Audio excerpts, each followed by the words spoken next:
మావోయిస్టులకు భారీ ఎదురుదెబ్బ తగిలింది. Telangana Maoist party secretary Damodar alias Chokka Rao మృతి చెందారు. 2 రోజుల క్రితం జరిగిన ఎదురుకాల్పులో మృతి చెందినట్టుగా మావో పార్టీ ప్రకటించింది. దామోదర్పై గతంలో 50 లక్షల రివార్డు ప్రకటించారు.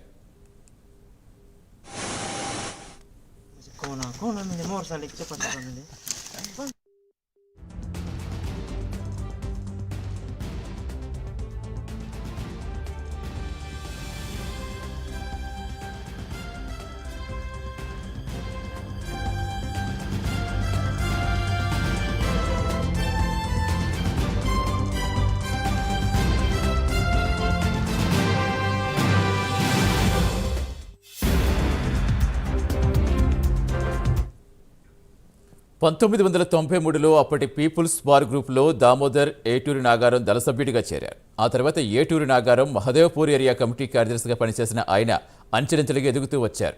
తెలంగాణలో జిల్లాల పునర్విభజన జరగకముందు కరీంనగర్, ఖమ్మం, వరంగల్ డివిజన్ కమిటీ కార్యదర్శిగా దామోదర్ పనిచేశారు.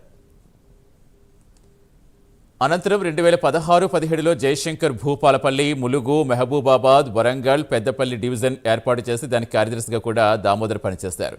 2019లో జేఎండబ్ల్యూపీ డివిజన్ కార్యదర్శి బాధ్యతల నుంచి పార్టీ తప్పించి రాష్ట్ర కమిటీలో తీసుకుంది. రాష్ట్ర యాక్షన్ టీం కమిటీ కమాండర్గా పదోన్నతితో నియమించింది. ఉత్తర తెలంగాణలో ఖమ్మం, వరంగల్, కరీంనగర్, ఆదిలాబాద్ జిల్లాలో దామోదర్కు గట్టి పట్టుండడంతో పాటుగా పార్టీతో దశాబ్దాలకు పైగా అనుబంధం ఉంది.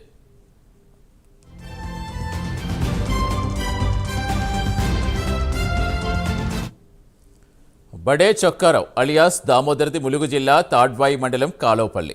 ఆయన సోదరుడు బడే నాగేశ్వరరావు కూడా మావోయిస్ట్ పార్టీలో కీలక నేతగా వ్యవహరించారు. 2008లో బడే నాగేశ్వరరావు దంపతులు తాడ్వాయి అడవులు జరిగిన ఎన్కౌంటర్లో మృతి చెందారు. సోదరుడు నాగేశ్వరరావు అడుగుజాడల్లో విప్లవ బాటలో దామోదర్ నడిచారు. ఏటూరు నాగారం ఎస్టీ హాస్టల్లో 10వ తరగతి వరకు చొక్కారావు చదువుకున్నారు. 3 దశాబ్దాలుగా పార్టీలో అంచెలంచెలుగా ఎదుగుతూ రాష్ట్ర కమిటీ సభ్యుడిగా, యాక్షన్ టీం కమాండర్గా వ్యవహరించారు.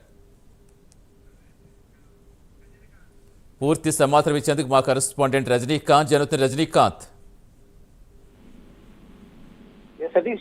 ఛత్తీస్గఢ్ రాష్ట్రం దక్షిణ బస్తర్ అడవుల్లో గురువారం రోజు తెల్లవారుజామున 9 గంటల ప్రాంతంలో భద్రతా బలగాలకు ఇటు మావోయిస్టుల మధ్య జరిగిన ఎదురుకాల్పుల్లో భారీగా మావోయిస్టులు మృతి చెందారు. ఈ ఘటనలో సుమారు నిన్న సాయంత్రం వరకు కూడా 12 మంది మావోయిస్టులు మృతి చెందినట్టు మావోయిస్ట్ పార్టీ ఒక ప్రకటన చేసింది. దాంతో పాటుగా భద్రతా బలగాలు కూడా 12 మంది మృతి చెందినట్టు చెప్తున్నారు. ఆ ఎదురుకాల్పులు జరిగిన సందర్భంలో కీలక నేత తెలంగాణ రాష్ట్ర కార్యదర్శి బడే చొక్కారావు అలియాస్ దామోదర్ కూడా మృతి చెందాడు. అతనితో పాటు మరో 5 మావోయిస్టులు కూడా మృతి చెందారు. 6 మృతదేహాలను వాళ్ళు మావోయిస్టులు ఎదురుకాల్పులు జరుగుతున్న సందర్భంలోనే 6 మృతి చెందిన సందర్భంలో వాళ్ళ 6 మృతదేహాలను కూడా మావోయిస్టులు వాళ్ళ స్వాధీనం చేసుకుని అక్కడికి వాళ్ళ సేఫ్ జోన్ లోకి తీసుకెళ్లారు. ఈ రోజు మాత్రం అఫీషియల్ గా దక్షిణ బస్తర్ డివిజన్ కమిటీ పేరుతో గంగా పేరుతో ఒక లేఖ కూడా మావోయిస్ట్ పార్టీ విడుదల చేసింది. తెలంగాణ మావోయిస్ట్ పార్టీ రాష్ట్ర కార్యదర్శిగా కొనసాగుతున్న బడే చొక్కారావు అలియాస్ దామోదర్ మృతి చెందాడు. మొన్న జరిగిన ఎన్కౌంటర్ లో అంటూ మాత్రానికి చెప్పారు. తనపై 50 లక్షల రివార్డు కూడా ఛత్తీస్గఢ్ ప్రభుత్వం ప్రకటించింది ఇప్పటికే అంటూ మాత్రం ఆ లేఖలో గంగా పేర్కొన్న లేఖలో మాత్రం స్పష్టంగా తెలుస్తుంది.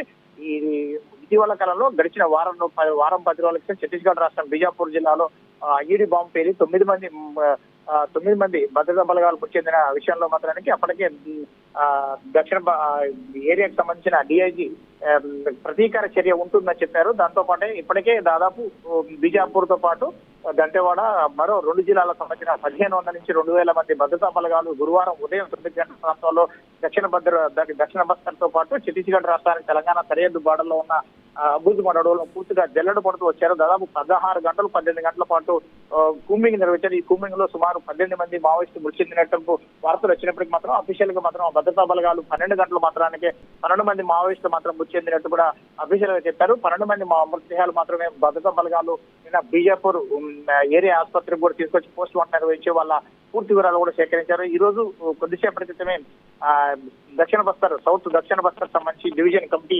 మావోయిస్ట్ పార్టీ సంబంధించిన గంగా కార్యదర్శి మాత్రం లేఖ విడుదల. ఆ లేఖలో మాత్రం స్పష్టంగా కూడా తెలంగాణ రాష్ట్ర కార్యదర్శిగా కొనసాగుతున్న బడే చొక్కారావు అలియాస్ దామోదర్ మృతి చెందాడు. ఇతనిపై ఛత్తీస్గఢ్ ప్రభుత్వం 50 లక్షల రివార్డు కూడా ఉంది. తను ములుగు జిల్లా కాల్వపల్లి గ్రామానికి చెందిన బడే చొక్కారావు గడిచిన 30 సంవత్సరాల క్రితం మావోయిస్ట్ పార్టీకి ఆకర్షితులై వాళ్ళ సోదరుడితో పాటుగా ఇతను మావోయిస్ట్ పార్టీలోకి వెళ్ళాడు. మావోయిస్ట్ పార్టీతో పాటు తనకి తెలంగాణలో కూడా పూర్తి పట్టుంది. ఖమ్మం జిల్లాతో పాటు వరంగల్, కరీంనగర్ జిల్లాల కార్యదర్శితో పాటు ఏరియా డివిజన్ కార్యదర్శులు కూడా పూర్తిగా పనిచేశారు. దాంతో పాటు ఈ తెలంగాణ ప్రాంతంలో కూంబింగ్ ఇవన్నీ నిర్వహణ ఎక్కువ, కూంబింగ్ భద్రతా బలగాల పోలీసు చర్యలు ఎక్కువ ఉండడంతో మాత్రానికి మకామును మాత్రం ఛత్తీస్గఢ్ అడవులకు సేఫ్ జోన్ అయిన అబూజ్మడ్ అడవులకు మార్చారు. అబూజ్మడ్ అడవులకు పోయిన తర్వాత దాదాపు సుమారు 4 సంవత్సరాల నుంచి కూడా ఇతని కోసం పూర్తి స్థాయిలో తెలంగాణ, ఛత్తీస్గఢ్ ప్రభుత్వాలకు సంబంధించిన భద్రతా బలగాలు, తెలంగాణ పోలీసులు కూడా విస్తృతంగా పోలీస్ కూంబింగ్ కూడా చేస్తున్నారు. ఈ నేపథ్యంలోనే ఆయన ఈ రోజు మృతి చెందడం కూడా మావోయిస్టు పార్టీకి పెద్ద పెట్టని కోటగా మారవని పెద్ద